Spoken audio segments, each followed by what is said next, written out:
let us go to the crime counter straight away. That was fast. But Adam Copeland popped up at the start of Dynamite, and he was sat in a local medical facility wagon, and he literally said, "Ha ha, Death Riders, this is going to be your vehicle for later this evening." I was like, you can't say that. You can't walk around and tell people you're going to put them in ambulances, even if they have wronged you beforehand. Did your parents teach you nothing, Mr. Cope with a dope with a bope? 2 wrongs do not make right. Put it on a crime counter. Also, hello, my friends, and welcome to Ups and Downs for AEW Dynamite, the only wrestling review show you do need. And I'm going to start calling it the OG wrestling review show. It's not true at all. Of course, people were reviewing wrestling shows before me, but all these other content creators keep coming out with nonsense, so I'm going to come out with nonsense too. Also, I am the king of nonsense, or the con. This has not gone well. Let's up those downs. Also remember, if you are going on that WWE UK tour, WhatCulture's doing a tour of their own. There'll be like links and information down there in the description. Come on down and watch us live. Or not, it's up to you. We also saw MJF at the start of AEW Dynamite because he was getting his AEW tattoo removed from his leg because he thinks the fans suck now and he doesn't want any affiliation with him at all. And some people are like, how did he get a tattoo removed so fast? I want to be that guy, but I would hazard a guess it was never actually real. We also saw a cowboy car turn up to the building, and it was Hangman Adam Page. To flub me sideways, he takes that gimmick very seriously. It was so damn cool though, and this is how you build a babyface, because he got out of his ride, he walked to the ring, and he beat Aaron Solo in around about 2 minutes. Hit the buckshot lariat, 1, 2, 3. He also then got Charlie the chair and was like, man, MJF, I hate you so much because you are a little bit of a bitch. I'm going to sit here until you come out and fight me. He also said the 3 things he hated the most were like not having biscuits, some form of tea, and that, yeah, MJF even exists on this planet. I mean, it's a very specific list. Eventually, Maxwell Jacob Freeman did walk out, and he was like, oh, I'm not going to fight you because I can see the unhinged look in your eyes. But last week, you didn't think I was real, so now I've done something to prove that I am real. When we cut to the backstage area, and Christopher Daniels was dead. Now, we should have known this because Friedman came out wiping blood off his hands. Honestly, Christopher Daniels was just laying there with the red stuff pouring out of his head. And even though Hangman chased after Maxwell, eventually was like, nah, I am a good guy. And he went to check on his dead friend instead. He even started calling out for an ambulance, and there wasn't one. And I was like, well, maybe you should blame Adam Copeland. He went and commandeered it. Commentary also sold this like Christopher Daniels was the sacrificial lamb, and that Hangman will always do well by his friends, so now he's going to want to get revenge. It's not really true. I remember that run when Adam Page was just an absolute loon, but I get it, and it works. This feud is great. It also feels like there's going to be proper consequences, and when they do have their match at Revolution, I ain't going to know who's going to win, and I ain't going to know who's going to lose, which is the secret sauce of pro wrestling. Give me some of that jeopardy, and whoever is victorious absolutely should head for the World Championship. Eventually they should win it, and then we should do this again with that title on the line. But it's just so damn compelling to watch. Give it up. We then saw the Don Callis family in a skybox, and put that in your brain because it will be important later when Rennie Paquette found Chris Jericho, who was very happy because he beat Bandito on Collision. I really wanted to know why all of a sudden in the Learning Tree are teaming up with the Don Callis family, because of course in a few minutes it was going to be Bryan Keith versus William Ospreay. Callis and Mark Davis then walked out of Chris Jericho's locker rooms, who were like, ha, now we know. And essentially they put a bounty on Will Ospreay's head, and the Learning Tree have a bounty hunter in Bryan Keith. I like this because everybody put Bryan Keith over hard, like, oh my gosh, he could be a future champion. And he could be. He deserves a big old push. It also set up this match, which was Ospreay versus Keith. And it was just an absolute laugh riot. Bryan got out of the blocks fast, so Will Hurricane ran at him when they just started trading shots with each other. And even though the Sky Twister press followed, Keith just left the ring. He was like, man, I don't need this nonsense. So Will Ospreay dove on him. It was always going to happen. Bryan was able to dodge the pip pip cheerio, and when Ospreay landed, he kind of screwed up his leg. And of course, Bryan was a bounty hunter, so he changed his plans, and he's like, now the bounty is going to be your knee. I don't know what that means. Then the commentators also said the bounty hunter goes to work. I was like, isn't a bounty hunter always at work? Because like, you never know when the phone is going to ring and tell you that you have to go and take out a bounty. Also, the bounty is the name of a UK candy bar. Once again, we are on the wrong track. Ospreay was still able to get the pip pip cheerio later as Bryan Keith came back with the death lariat. When William decided, well, if we're playing that game, I shall hit the Oz cutter, and he got a 1-2 ooh.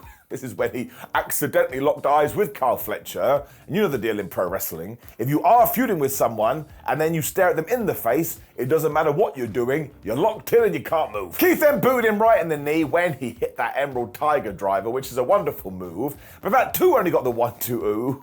Massive round of applause for Bryan Keith. His I can't believe it face was wonderful. It was like someone had just told him, I'm sorry, Bryan, you're actually a ghost. Because he's a smart dude, he went for it again, but that was never going to work. And after this awesome back and forth combo thing, from nowhere, Will Ospreay got the Stars Clash. He hit the Hidden Blade. 1, 2, 3. Fletcher acted all tough after this because he was like, I'm in a skybox and it's pro wrestling, so you can't get me. But AEW always ignores that trope. They got into a big brawl. And eventually it was separated by the useless security guards, but this was good stuff. Fletcher eventually ran away because, of course, what was he going to do? And I'm so happy he shone a spotlight on Bryan Keith. We should do more with him.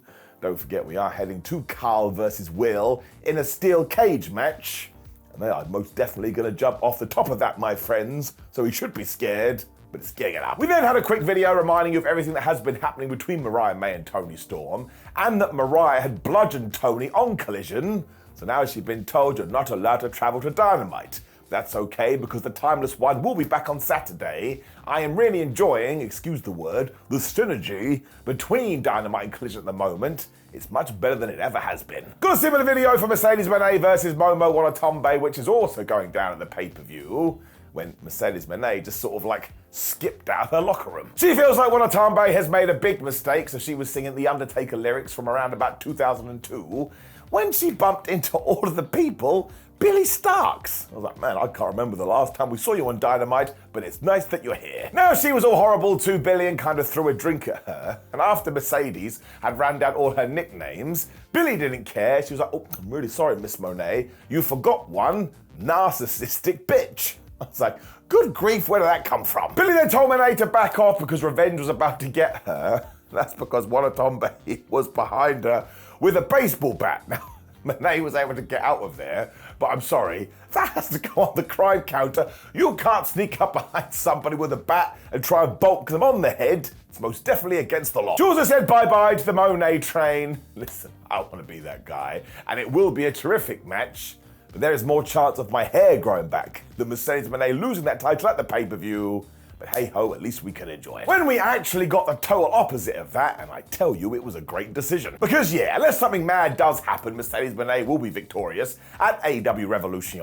And that's how I felt here when I learned we were about to do the Outrunners taking on the Murder Machines. Now look, Brian Cage and Lance Archer did wreck these guys, and poor Truth Magnum and Turbo Floyd were on the floor for the most of it.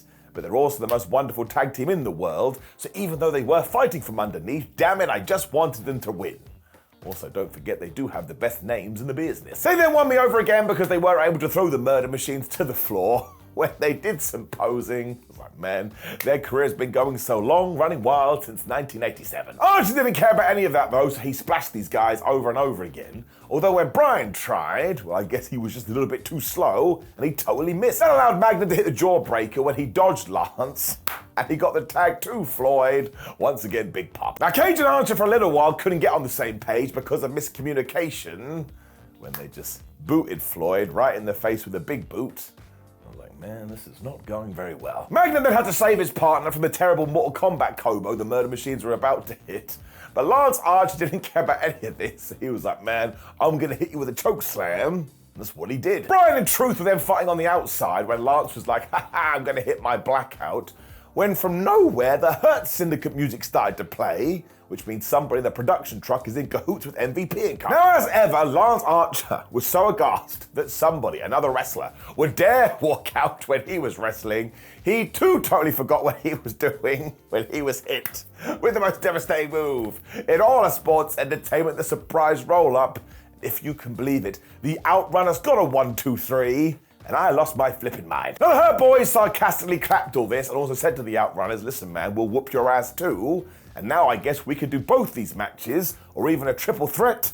Sign me in. I mean, the Outrunners are super over, so you should do stuff with them, but it also taught you once again, you think you know who's going to win, but you don't know Jack, pal. That's all you need. Just a little seed here and there to cast that doubt in your head. I had such a good time. I would say it was like being on a roller coaster, but I don't like roller coasters. They scare me. So it's like sitting on the floor. Doesn't sound as good. The Death Riders then turned up and said, Adam Copeland, your plan absolutely sucks because you think you're the hunter, but actually you're the hunted.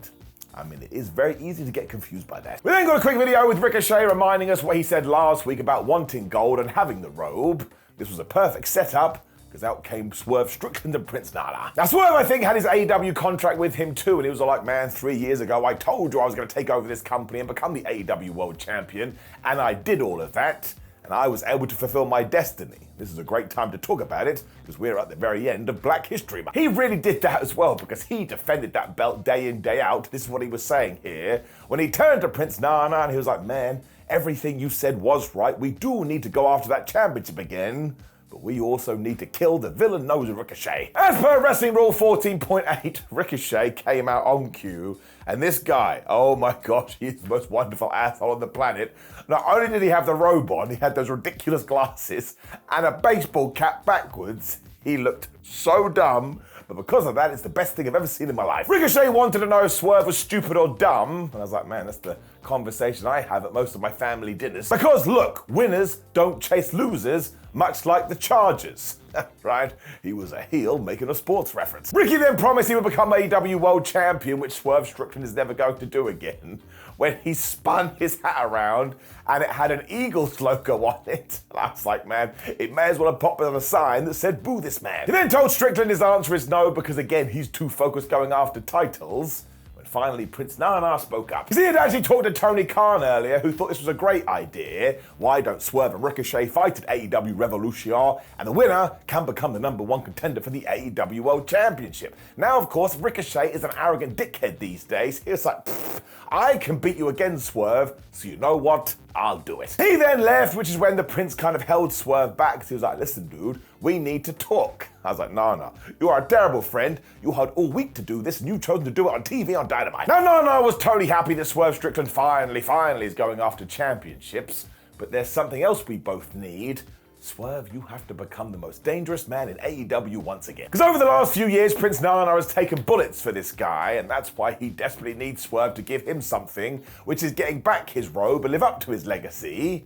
And if he doesn't do that, the Prince doesn't know if he could do this anymore. Dun, dun, dun. He then sadly dropped the microphone and walked away. I was a bit like, Matt, come on, Prince. Swerve Strickland's in a bit of a pickle right now. The last thing he needs is a whack in the Tootsie Toes tum-tum. It is really good, though, because now not only is this feud about Ricochet and Swerve, but we are also telling the relationship of Prince Nana and Strickland, and that can just make you buy into it more, so you go, oh, well, now I get why they're buddies. They need each other. They got each other's backs. Kinda. Strickland also sold this like he can't lose and he has to do it for his friend. So I am giving this an up. Listen, while I presume he will win at Revolution, you could give it to Ricochet too, because people would melt down. I think both of these guys and Prince Nana have been doing terrific work. I'm a big fan. When Hangman Page turned back up and basically said, I would like to run over MJF. So there is the crime counter.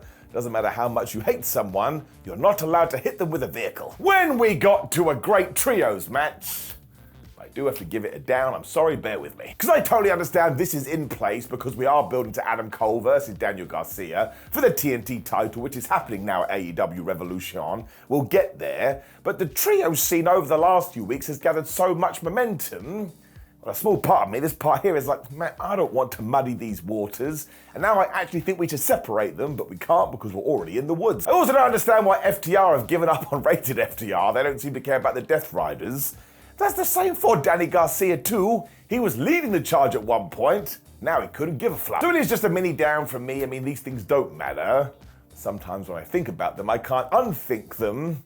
Whatever that means. But yes, it was the Undisputed Kingdom taking on Danny Garcia versus FTR. I think my favorite thing about all of this is that Adam Cole is finding his mojo again. That dude is so damn good, as is everybody in this match. They are top tier pro wrestlers. Kyle O'Reilly and Cash Wheeler started, and I was like, yep, you're good. When Adam Cole and Daniel Garcia faced off, and I was like, yep, you're good. And we ended with Dax Harwood and Roderick Strong. So I looked at my bingo card and I shouted bingo full house. We were soon getting neck breakers on the Undisputed Kingdom, so of course Adam went and broke that up at the 1-2-ooh, because he didn't want to lose. And even though him and Dan had kind of been shaking hands and being buddy-buddy, here it was like, man, I don't appreciate that. They essentially fell out. The tag klaxon soon went off and everybody was fighting, and we were getting super kicks, we were getting people thrown into barricade, people being dropped into the ring apron, which is the hardest part of the ring, when Roderick remembered, yes, I'm in a relationship with backbreakers, and I have a ton of them, and I think he hit 42,789. So this really did escalate more than the first Anchorman movie, when poor Dax got hit with this mega Mortal Kombat combo. Somehow that mother hubbard kick out the 1-2-0. We then got triple sharpshooters and triple roll-ups as this thing got totally out of control. And of course, eventually it led to Adam Cole and Daniel Garcia fighting again, with planting the seeds. Bless Cash Wheeler too, because this is when he applied an abdominal stretch. I was like, yeah, you get that tum-tum.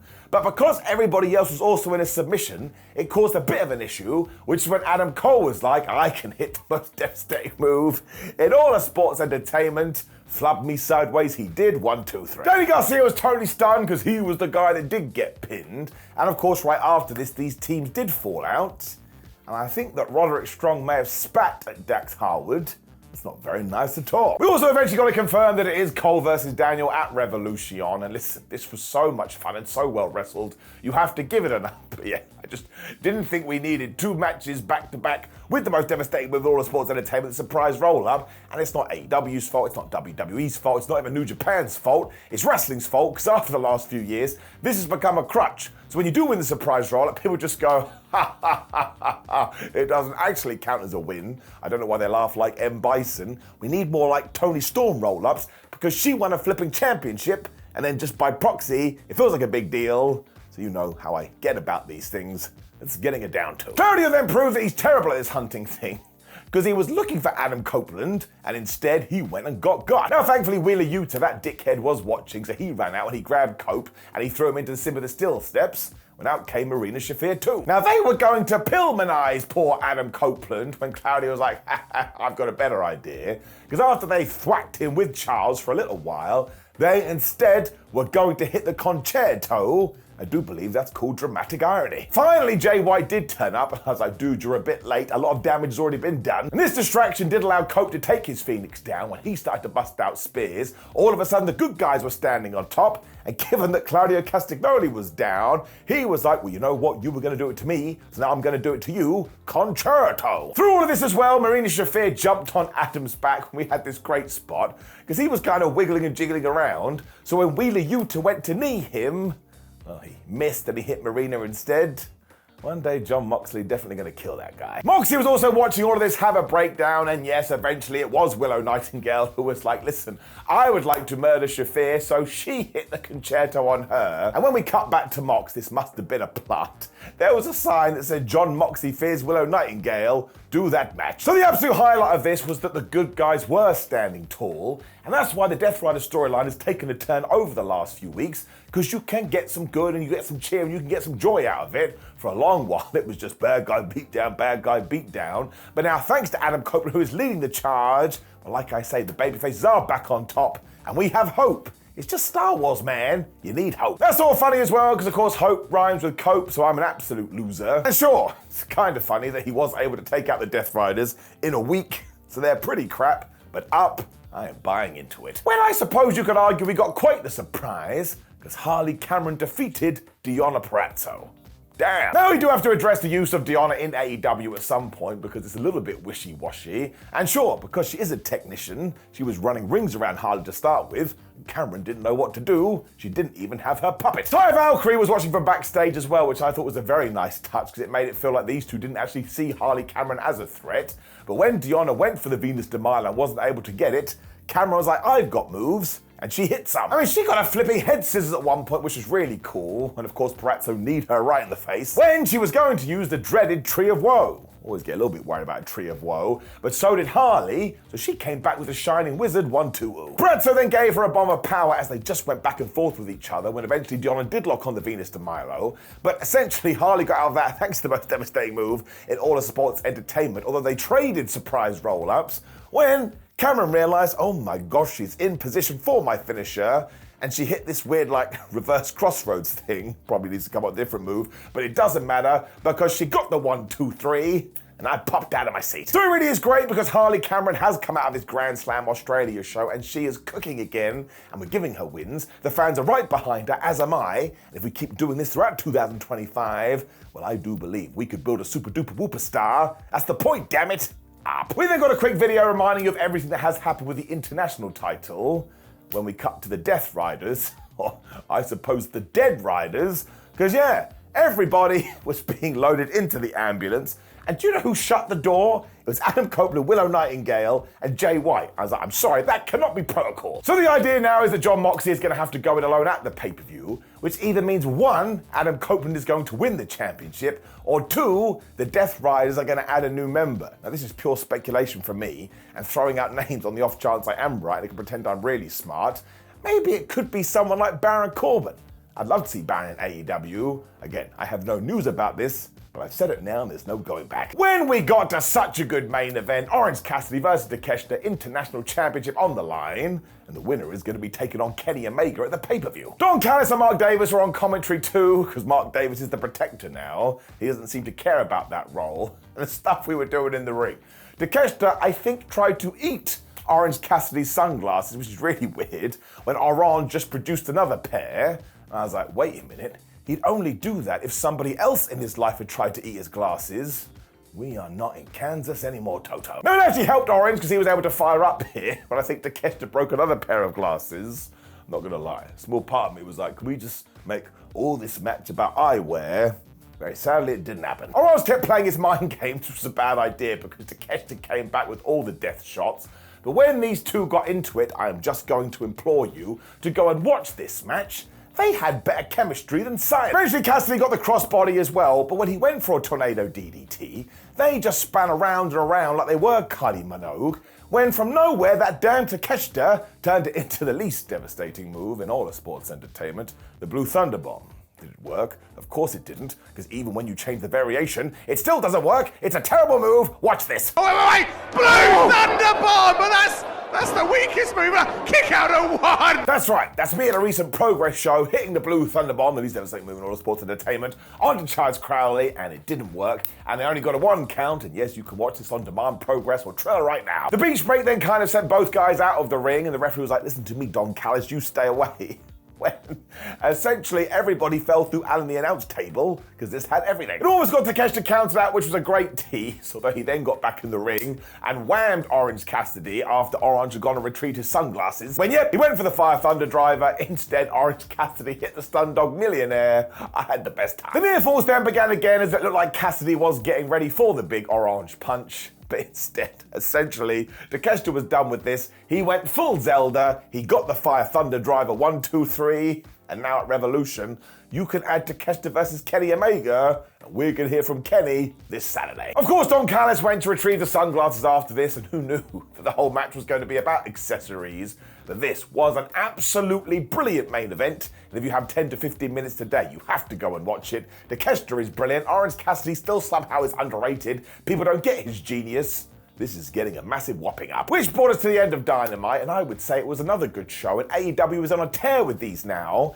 For all the people that send me messages going, but time and the rating isn't very good, I'm not insane, and I don't let a number determine whether I enjoy something or not. Sounds like a crappy life. It's getting it up. Now, of course, please do leave me a comment below and let me know how terrible I am at life. And then click the video on the screen, which is ups and downs from Monday Night Raw, to get all of my wrestling opinions. Like the video, share the video, and subscribe. Get yourself to that WhatCulture tour. And this idiot will see you soon.